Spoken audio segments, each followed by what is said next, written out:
Assalamualaikum warahmatullahi wabarakatuh, Bapak Ibu yang kami hormati.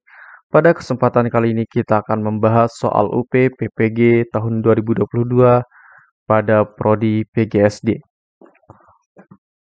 Pada video kali ini kita akan khusus pelajari mengenai indikator soal 62, 63, dan 64, yaitu tentang tenaga endogen dan eksogen, persebaran, dan kualitas penduduk khususnya di Indonesia. Baik, langsung saja kita bahas dulu pembahasannya. Sebelum kita bahas soal-soalnya, kita bahas dulu materi pembahasan yang terkait dengan tenaga endogen dan eksogen. Nah, sebelum kita membahas materinya, pertama kali kita akan melakukan membedah indikator. Fungsi dari membedah indikator adalah agar kita memiliki gambaran soal yang akan muncul. Karena menurut saya, indikator itu sudah termasuk soal, ya. Ya, sekitar 80%-nya adalah indikator itu adalah soal. Maka oleh sebab itu sangat penting di dalam kita menuju UPPPG ini kita bedah dulu indikatornya. Baik, indikator 62 disajikan data tentang kasus terjadinya bencana alam di permukaan bumi. Peserta dapat menganalisis proses alam endogen atau eksogen berkaitan atau keterkaitan dengan bencana alam tersebut. Nah, nanti dari bencana alam yang dimunculkan di dalam soal, kita akan menentukan apakah bencana alam itu disebabkan oleh adanya proses alam endogen atau eksogen. Jadi sudah sangat jelas bahwa di indikator ini terkait tentang endogen dan eksogen. Baik, materi pembahasan yang pertama, proses endogen yaitu berasal dari tenaga tektonik atau diatropisme, aktivitas vulkanisme, dan gempa bumi seisme. Sedangkan proses tenaga eksogen meliputi pelapukan, erosi, dan sedimentasi. Jadi di pembahasan pertama ini sudah sangat jelas bahwa tenaga endogen itu berupa tenaga tektonik, misalkan diatropisme disebut diatropisme ya. Kemudian ada aktivitas vulkanik. Vulkanik itu misalkan adanya gunung meletus dan lain-lain. Kemudian gempa bumi. Nah, kalau gempa bumi itu kan biasa kita jumpai khususnya di negara kita ini, negara Indonesia. Kemudian kita pelajari mengenai proses pembentukan muka bumi dengan tenaga endogen. Proses endogen sebagian besar disebabkan oleh energi panas dari mantel dan kerak bumi. Energi panas ini berasal dari peluruhan dan disintegrasi unsur radioaktif dan dari diferensiasi gravitasi di mantel. Proses-proses tersebut menimbulkan fenomena seperti gempa bumi, munculnya dan berkembangnya benua, palung samudra dan pegunungan, timbulnya aktivitas vulkanik, metamorfosisme, batuan yang sudah ada sebelumnya deformasi, dan pergerakan kerak bumi baik secara vertikal maupun lateral. Seisme atau gempa. Seisme adalah bentuk energi dari gerakan gelombang yang ditransmisikan melalui lapisan permukaan bumi, mulai dari getaran samar hingga gerakan liar yang mampu mengguncang bangunan dan menyebabkan celah menganga terbuka di tanah. Gempa bumi sebagian besar dihasilkan karena dislokasi batuan di bawah tanah. Nah, nanti kemungkinan yang muncul di soal adalah terkait dengan bencana gempa bumi. Karena di sini disebutkan tentang bencana. Nah, bencana itu termasuk tenaga endogen atau eksogen. Misalkan bencana gempa bumi itu kan termasuk dalam proses alam endogen. Kemudian gerakan tektonik. Gerakan tektonik, kerak bumi memiliki berbagai bentuk dan dicirikan oleh kompleksitas yang tinggi. Dalam perjalanan sejarah geologi kerak bumi, kebatuan telah kusut menjadi lipatan, saling dorong, pecah, dan lain-lain, sehingga menimbulkan pegunungan, punggung bukit, palung laut, dan bentang alam lainnya. Berikutnya,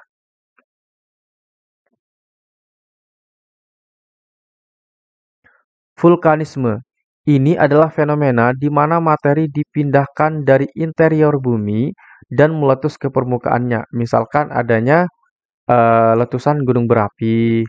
Nah, itu kan kalau ada letusan gunung berapi kemudian menimbulkan korban, itu termasuk ke dalam bencana bumi atau bencana alam.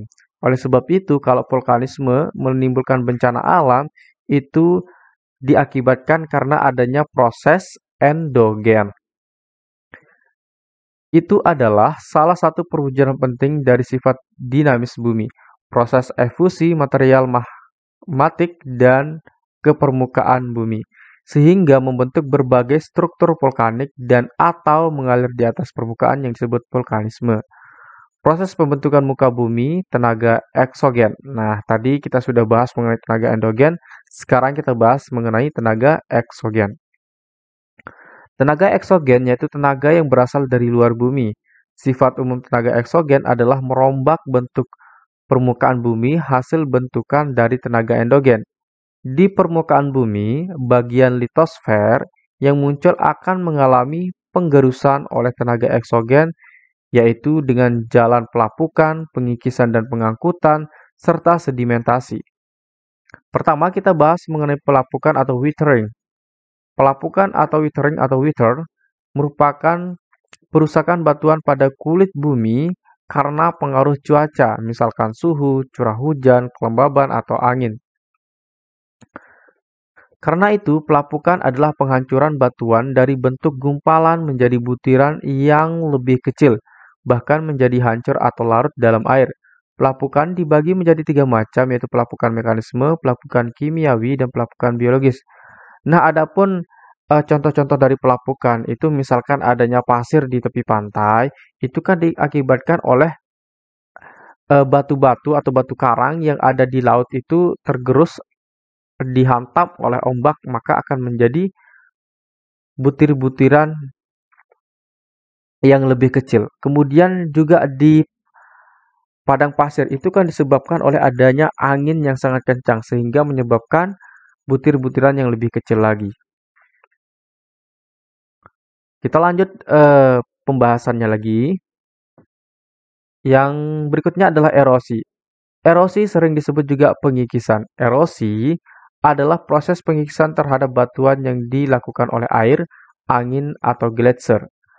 Air hujan bisa mengikis permukaan tanah terutama yang gundul. Tanah itu bersama air mengalir ke sungai. Air sungai juga dapat mengikis tepi atau bagian dasar sungai. Akibat pengikisan, pada tepi sungai menyebabkan sungai menjadi berkelok-kelok dan melebar. Sedangkan pengikisan ke dasar sungai bisa menyebabkan sungai bertambah dalam. Sedimentasi. Sedimentasi adalah peristiwa pengendapan material batuan yang telah diangkut oleh tenaga air atau angin tadi.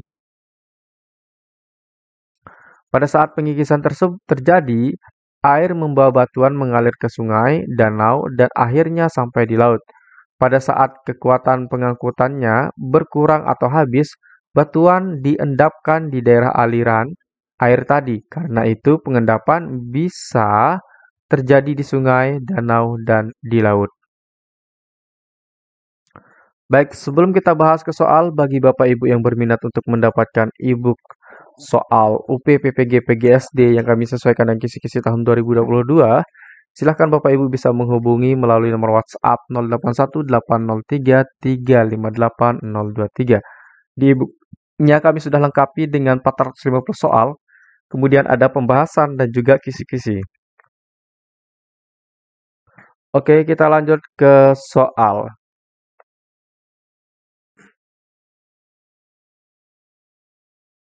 Bencana alam gempa bumi di Lombok terjadi dalam kurun waktu yang panjang.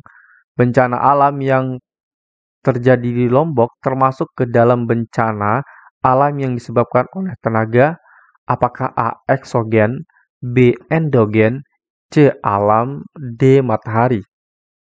Nah, karena tadi kita sudah mempelajari kalau gempa bumi itu adalah termasuk ke dalam proses alam tenaga endogen. Jadi jawaban yang tepat adalah jawaban B. Sudah sangat jelas ya kalau ada gempa bumi. Di sini intinya adalah gempa bumi ya.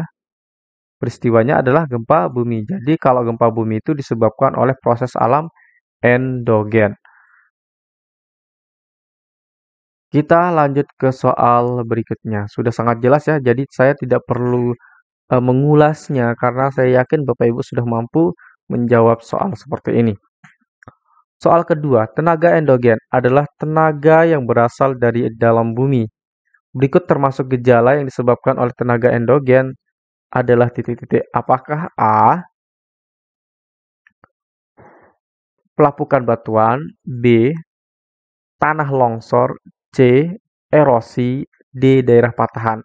Nah, tadi kita sudah bahas mengenai tenaga endogen dan tenaga eksogen. Nah, di soal ini yang ditanyakan adalah tenaga endogen, yaitu tenaga yang berasal dari dalam bumi. Nah, kalau tadi kita sudah ulas kedua-duanya mengenai endogen dan eksogen, di mana tenaga proses alam eksogen, ya, sekali lagi, proses alam eksogen itu yang di luar perut bumi, ya, di luar bumi. Misalkan yang di sini ada pelapukan batuan. Nah, pelapukan batuan itu bisa disebabkan oleh angin atau air dan lain-lain. Kemudian tanah longsor. Nah, tanah longsor ini kan bisa juga diakibatkan oleh pelapukan. Nah, tanah longsor itu berada di permukaan bumi. Jadi, tanah longsor itu termasuk juga tenaga eksogen. Nah, kemudian erosi. Erosi juga terjadi di permukaan bumi. Jadi, erosi itu termasuk ke dalam tenaga eksogen. Yang pelapukan batuan juga tadi adalah eksogen. Nah, di sini yang termasuk ke dalam tenaga endogen adalah daerah patahan. Karena daerah patahan itu ada di dalam bumi ya. Jadi jawaban yang tepat adalah yang D. Baik, sebelum kita lanjut ke soal berikutnya, bagi Bapak Ibu yang berminat untuk mendapatkan e-book soal UPPPG PGSD yang kami sesuaikan dengan kisi-kisi tahun 2022, yang kami lengkapi dengan kisi-kisi, kemudian 450 soal dan pembahasan, silakan Bapak Ibu bisa menghubungi kami melalui nomor WhatsApp 081 803 358 023.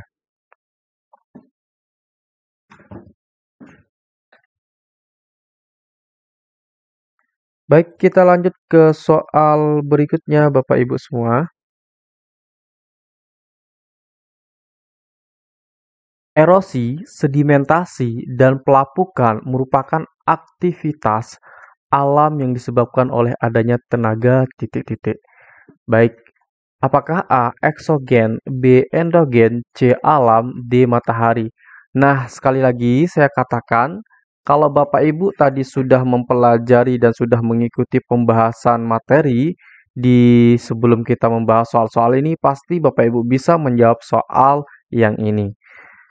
Di sini sudah jelas bahwa yang ditanyakan itu terkait dengan erosi, sedimentasi, dan pelapukan. Nah, aktivitas erosi, sedimentasi, dan pelapukan ini termasuk ke dalam tenaga A. Eksogen, B. Endogen, C. Alam, D. Matahari. Jawaban yang tepat adalah yang A, yaitu eksogen. Oke, sudah sangat jelas ya, karena eksogen itu berada di luar bumi atau di permukaan bumi ya, di luar bumi. Jadi asalnya itu loh, asalnya itu berada dari luar bumi atau permukaan bumi. Nah, kalau endogen itu berasal dari perut bumi atau dalam bumi, misalkan gempa, adanya patahan, kemudian gunung meletus. Nah, kalau gunung meletus itu kan pasti dari bawah ya, dari bawah bumi yang dilewatkan atau melalui gunung berapi. Oke, sekarang kita lanjut ke soal berikutnya.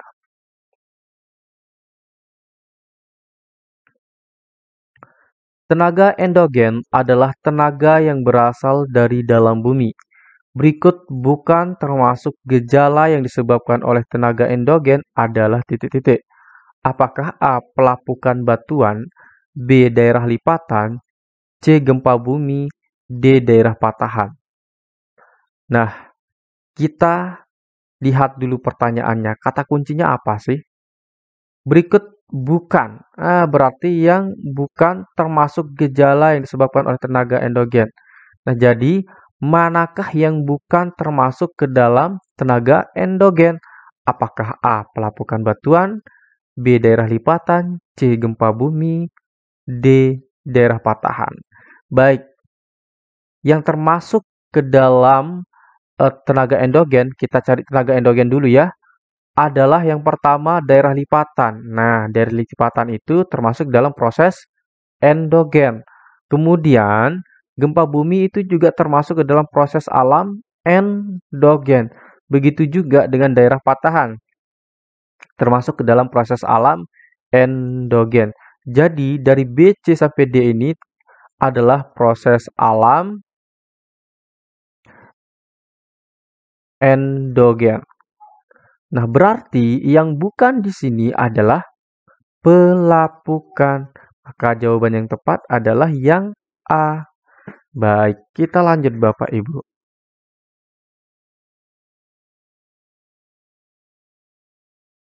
Berikut yang bukan dampak positif tenaga endogen pada kehidupan manusia.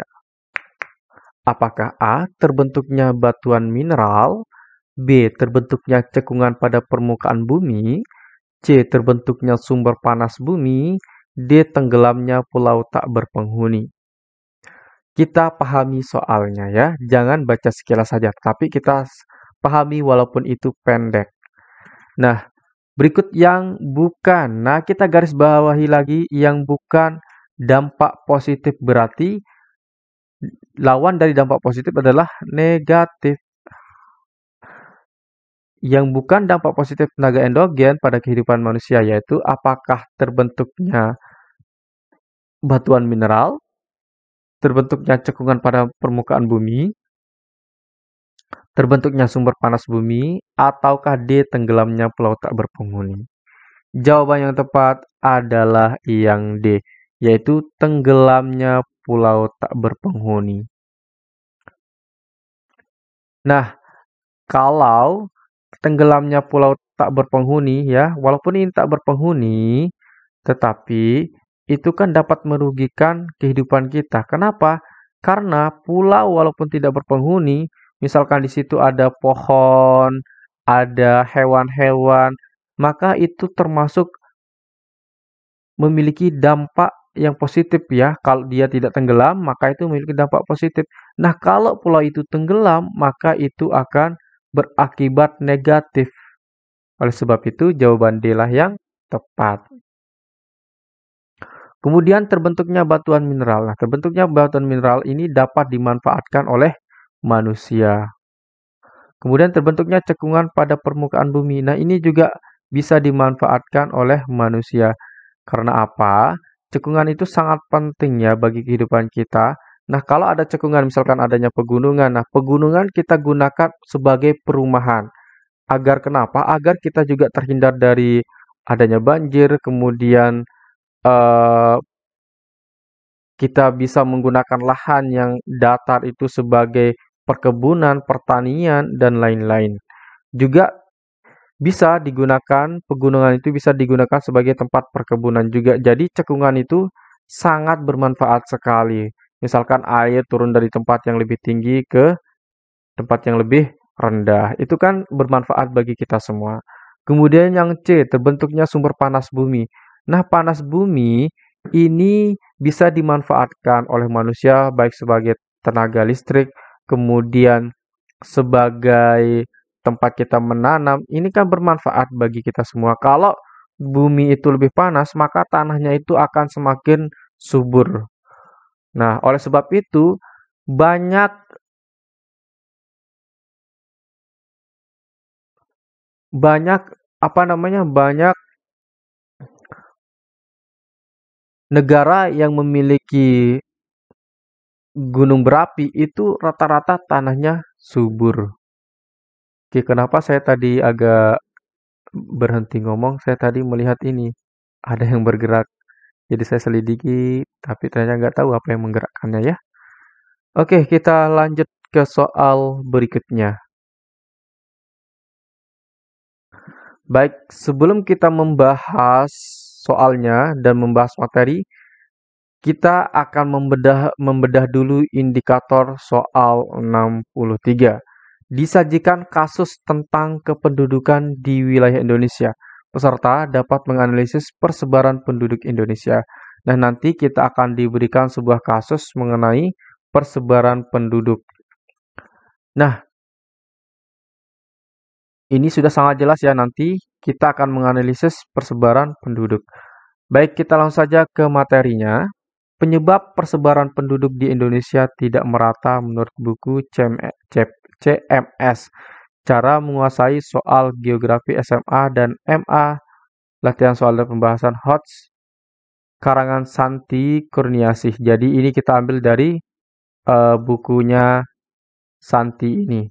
Persebaran bentuk yang tidak merata disebabkan oleh beberapa faktor, yaitu yang pertama, adanya kesuburan tanah, kemudian pembangunan industri, kemudian kualitas pendidikan, kemudian persebaran dan pengelolaan sumber daya alam yang kurang merata. Nah, seperti yang kita lihat eh, secara kasat mata ya, kesuburan tanah itu juga akan mengakibatkan adanya persebaran penduduk yang tidak merata. Kenapa? Kalau ada suatu tempat yang tanahnya tidak subur, maka itu lebih tidak dipilih sebagai tempat tinggal. Jadi akan ditinggalkan oleh warga masyarakat dari tempat tanah yang tidak subur. Jadi orang-orang itu akan lebih memilih tanah yang lebih subur. Yang kedua, pembangunan industri. Nah, kebanyakan kan industri itu berada di Pulau Jawa kalau di tempat kita. Maka oleh sebab itu Pulau Jawa memiliki persebaran penduduk yang sangat padat. Itu ya. Kemudian yang ketiga, kualitas pendidikan. Nah, ini kita lihat kualitas pendidikan. Ini juga termasuk ke dalam persebaran penduduk tidak merata. Ya, inilah akibatnya dari kualitas pendidikan. Misalkan di suatu daerah itu tidak ada universitas, maka orang akan lebih cenderung untuk meninggalkan daerah tersebut, ingin mencari tempat untuk berkuliah yang sehingga menyebabkan persebaran penduduk di tempat kuliah itu lebih ramai. Kenapa? Karena di situ banyak aktivitas ekonomi yang bisa dilakukan ya. Kalau orang ramai, tentu aktivitas ekonomi akan lebih banyak dilakukan, maka otomatis persebaran penduduk nanti akan lebih berpusat kepada tempat pendidikan tersebut. Kemudian yang keempat, persebaran dan pengelolaan sumber daya alam yang kurang merata. Nah, ini juga dapat menyebabkan terjadinya tidak merata persebaran penduduknya. Baik, kita lanjut. Dampak persebaran penduduk yang tidak merata dihimpun dari berbagai sumber. Tidak meratanya persebaran penduduk dapat menyebabkan beberapa hal.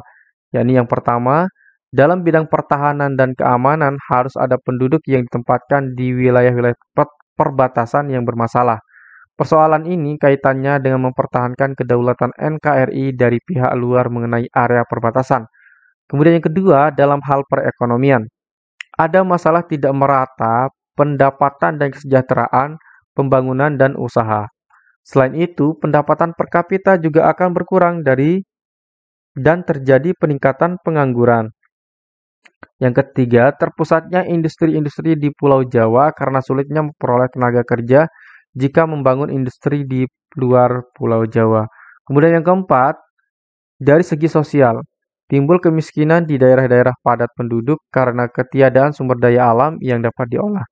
Yang kelima, timbul masalah ketenaga kerjaan di mana hanya terpusat di Pulau Jawa sehingga sumber daya alam di pulau lain kurang terkelola dengan baik. Kemudian yang keenam, dari segi pendidikan, daerah-daerah terpencil juga memperoleh kualitas yang kurang baik.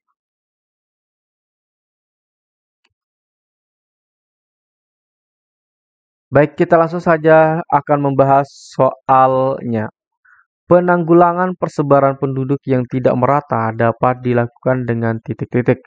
Apakah A. Membangun pusat perkotaan dan industri lain di daerah minim penduduk, B. Mempercepat laju urbanisasi, C. Melakukan pemekaran wilayah di daerah padat penduduk, D. Pemanfaatan sumber daya alam secara maksimal di daerah padat penduduk. Baik, jawaban yang tepat di sini adalah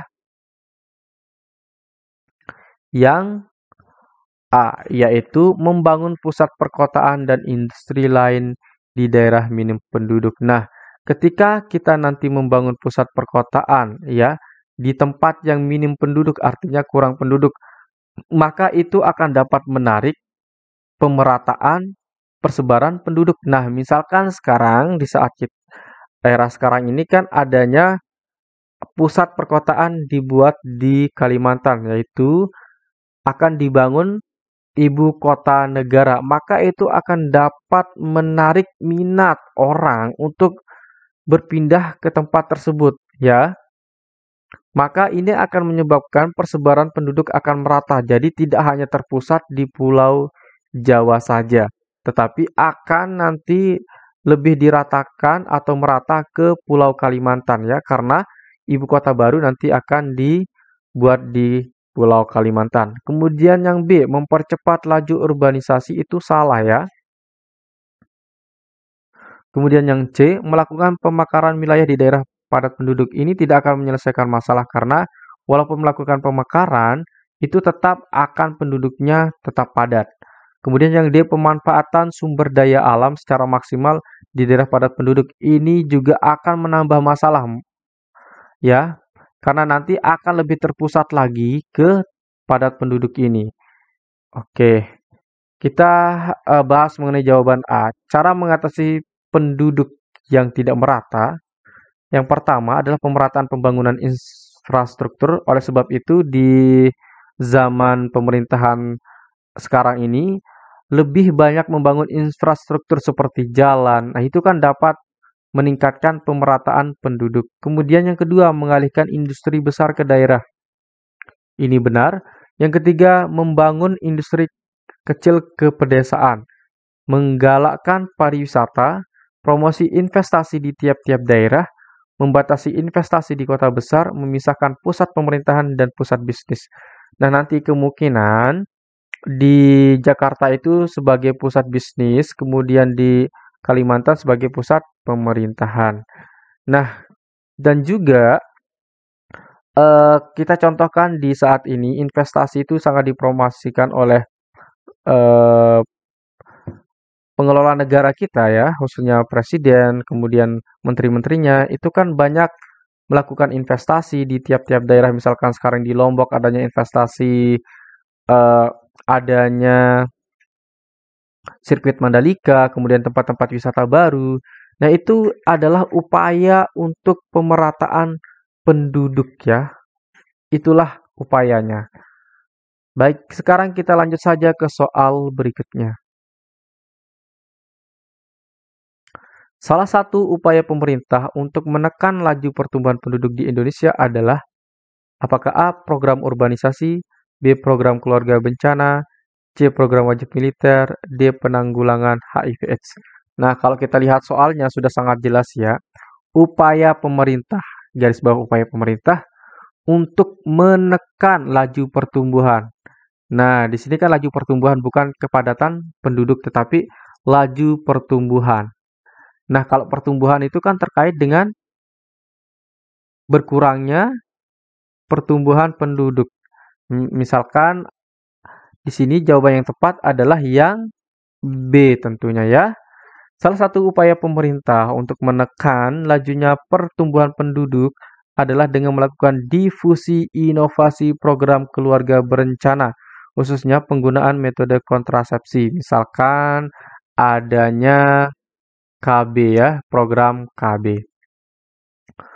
Oke, sekarang kita lanjut ke soal berikutnya.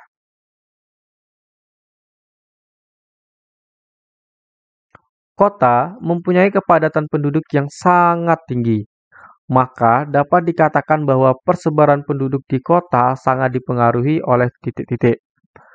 Baik, apakah A. Topografi, B. Sarana dan prasarana, C. Sejarah, D. Kondisi alam, E. Kondisi tanah. Baik, kita pahami soalnya. Kota mempunyai kepadatan penduduk yang sangat tinggi, maka dapat dikatakan bahwa persebaran penduduk di kota sangat dipengaruhi oleh titik-titik. Nah, Apa yang menyebabkan orang itu lebih memilih kota? Atau saya tanya Anda, apa yang menyebabkan Anda lebih menetap di kota atau di kampung-kampung terpencil? Apa alasannya? Tentu alasannya adalah lengkapnya sarana dan prasarana.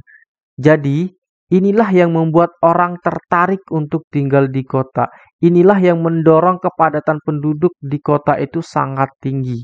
Karena adanya sarana dan prasarana yang sangat lengkap. Jadi jawaban yang benar di sini adalah yang B. Baik, saya yakin Bapak Ibu sudah mampu menjawab soal-soal seperti ini dan saya yakin juga ketika soal seperti ini nanti muncul, begitu Bapak Ibu membacanya, memahami isi soal, maka Bapak Ibu sudah mampu menjawabnya. Intinya ya Bapak Ibu, intinya di sini kita diujikan mengenai keterampilan kita memahami soal. Kalau mengenai pengetahuan Bapak Ibu, saya yakin sudah memiliki pengetahuannya. Tetapi di sini adalah keterampilan kita memahami soal. Itu saja yang diperlukan ya. Ketelitian, keterampilan dalam memahami soal.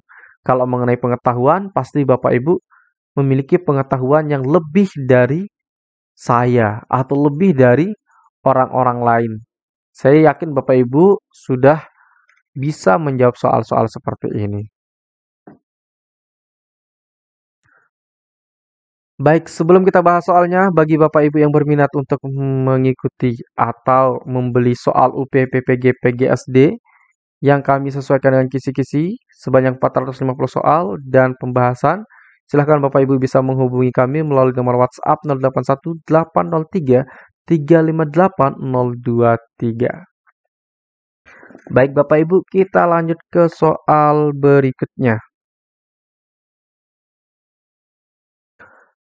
Pernyataan di bawah ini yang benar mengenai kepadatan penduduk adalah titik-titik. Oke, kita diminta untuk mencari pernyataan yang benar mengenai kepadatan penduduk. Sudah sangat jelas soalnya. Apakah A, semakin banyak jumlah penduduk maka semakin luas wilayah yang ditempatinya? Tentu ini salah. Kalau semakin banyak jumlah penduduk, maka wilayah tersebut akan semakin padat. Tempat yang ditinggal atau menjadi tempat tinggal akan semakin sempit. Maka jawaban A salah. Kemudian yang B, kepadatan penduduk seimbang dengan luas wilayah yang ditempatinya. Ini juga salah. Nah, kalau kepadatan penduduk berarti itu kan terkait dengan sempitnya tempat atau wilayah yang ditinggal atau ditempati.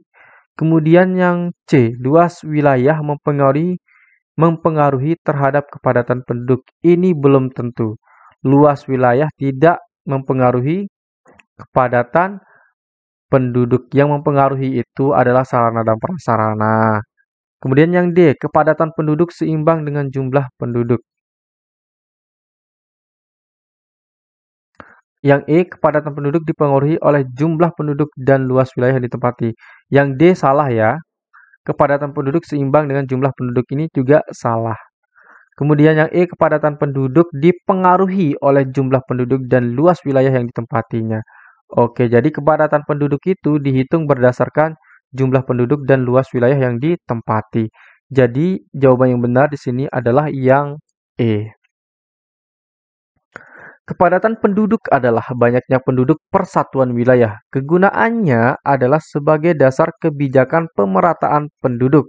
Dalam program transmigrasi, kepadatan penduduk kasar atau crude population density menunjukkan jumlah penduduk untuk setiap kilometer persegi luas wilayah.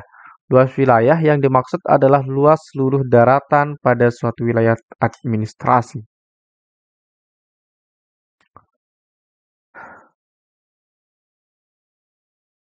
Baik, kita lanjut ke soal berikutnya. Sampai saat ini, sebagian besar penduduk Indonesia terkonsentrasi di pulau titik-titik.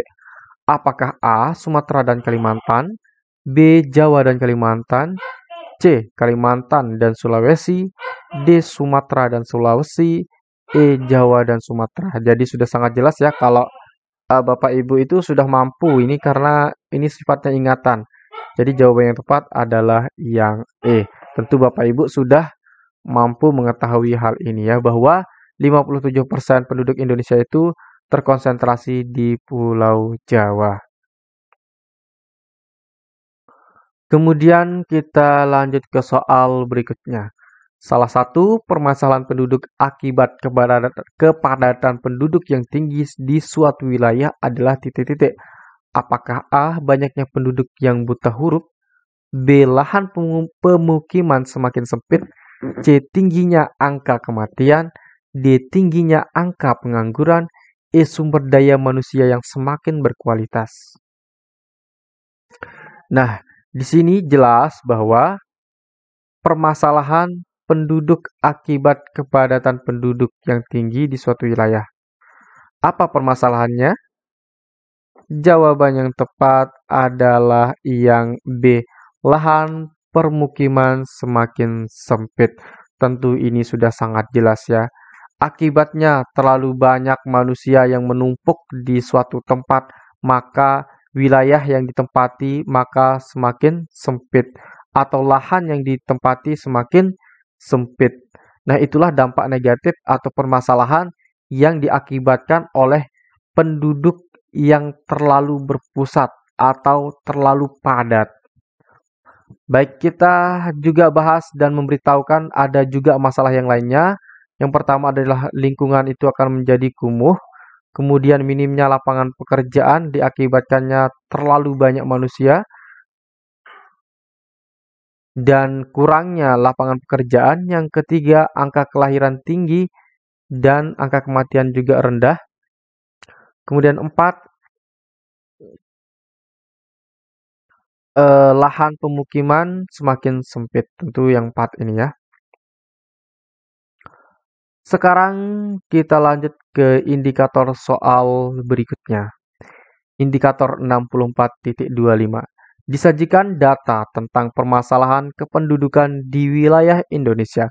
Peserta dapat mengevaluasi kualitas penduduk Indonesia.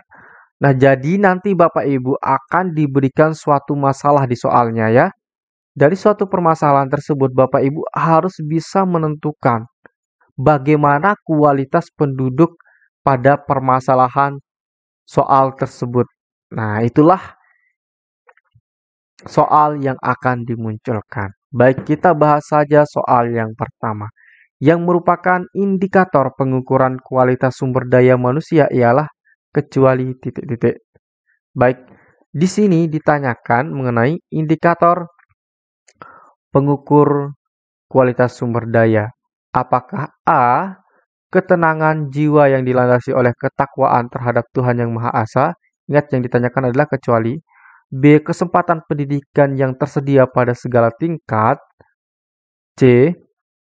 Besarnya jaminan pemerintah terhadap kesejahteraan rakyatnya. D. Sarana perhubungan dan komunikasi yang lengkap. E. Hubungan yang harmonis antar keluarga, masyarakat, dan bangsanya. Jadi, jawaban yang tepat di sini adalah yang D. Sarana perhubungan dan komunikasi yang lengkap. Ingat, yang ditanyakan adalah kualitas sumber daya manusianya ya. Kualitas sumber daya manusianya. Baik, kita bahas. Kasanuddin mengatakan bahwa indikator dari sumber daya manusia adalah sebagai berikut. Yang pertama, intelektualnya. Kemudian pendidikan, kemudian memahami bidangnya, kemudian kemampuan, kemudian semangat kerja, dan yang terakhir adalah kemampuan merencanakan pengorganisasian. Perencanaan pengorganisasian. Jadi di sini tidak masuk sarana perhubungan dan komunikasi yang lengkap. Kemudian indikator yang lain adalah ketenangan jiwa yang dilandasi oleh ketakwaan terhadap Tuhan Yang Maha Esa, kesempatan pendidikan yang tersedia, segala tingkat, besarnya jaminan pemerintah terhadap kesejahteraan rakyat, dan perhubungan dan komunikasi yang lengkap. Jadi jawaban yang tepat di sini adalah yang E ya, bukan yang D. Oke, jadi jawaban D itu salah. Jawaban yang benar adalah yang E. Oke, nanti kita perbaiki kalau ada di e-booknya ada jawaban salah ya. Mohon maaf, yang di sini E. Setelah kita telusuri ya, jawaban yang tepat adalah yang E. Karena yang ditanyakan itu adalah kecuali.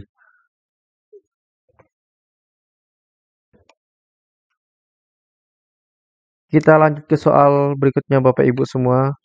Tetap semangat. Oke, untuk mengukur kualitas penduduk di suatu wilayah maka dapat dilihat berdasarkan A. Jenis mata pencaharian, B. Jumlah penduduk, C. Pertumbuhan penduduk, D. Tingkat pembangunan, E. Tingkat pendidikan. Jawaban yang tepat adalah tentu yang E.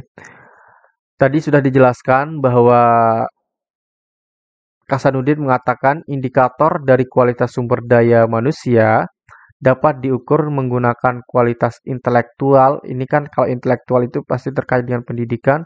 Kemudian di sini ada pendidikan, kemudian memahami bidangnya ini juga terkait dengan pendidikan, kemudian kemampuan, semangat kerja, dan kemampuan perencanaan pengorganisasian. Baik, sekarang kita lanjut ke soal berikutnya. Angka kematian bayi di suatu negara menunjukkan tingkat kualitas penduduk yang terkait pada aspek titik-titik. Oke, karena banyaknya kematian bayi di suatu negara itu disebabkan oleh apa? Apakah tingkat pendidikan keluarga, tingkat pemenuhan gizi keluarga, tingkat kesejahteraan keluarga, tingkat melek huruf keluarga, atau tingkat prevalensi penyakit? Jawaban yang tepat tentu adalah yang B, tingkat pemenuhan gizi keluarga. Indikator kualitas penduduk antara lain angka harapan hidup atau life expectancy, kemudian angka kematian bayi atau infant mortality, angka kematian anak child mortality, serta angka kematian ibu adalah maternal mortality. Soal berikutnya kita bahas tuntas ya, tapi mohon maaf jika ada kekurangan cara membahasnya. Ini sudah sangat strong lah. Peningkatan laju imigrasi dari desa maupun kota-kota lain ke Jakarta disebabkan oleh tingginya apakah kepadatan penduduk Jakarta, B. Harga tanah di Jakarta, C. Pendapatan dan lapangan kerja di Jakarta, D. Proporsi usia produktif, E. Kualitas pekerjaan. Jadi yang memotivasi orang untuk pindah ke Jakarta atau melakukan migrasi ke Jakarta adalah karena pendapatan dan lapangan kerja yang banyak di Jakarta. Nah, kalau kepadatan penduduk kan itu tidak terlalu menjadi motivasi. Kemudian harga tanah di Jakarta kan mahal, jadi ini tidak mungkin menyebabkan tingginya persebaran penduduk di Jakarta. Tidak akan menarik orang untuk melakukan migrasi. Kemudian proporsi usia produktif ini juga salah. E. Kualitas pekerjaan juga salah.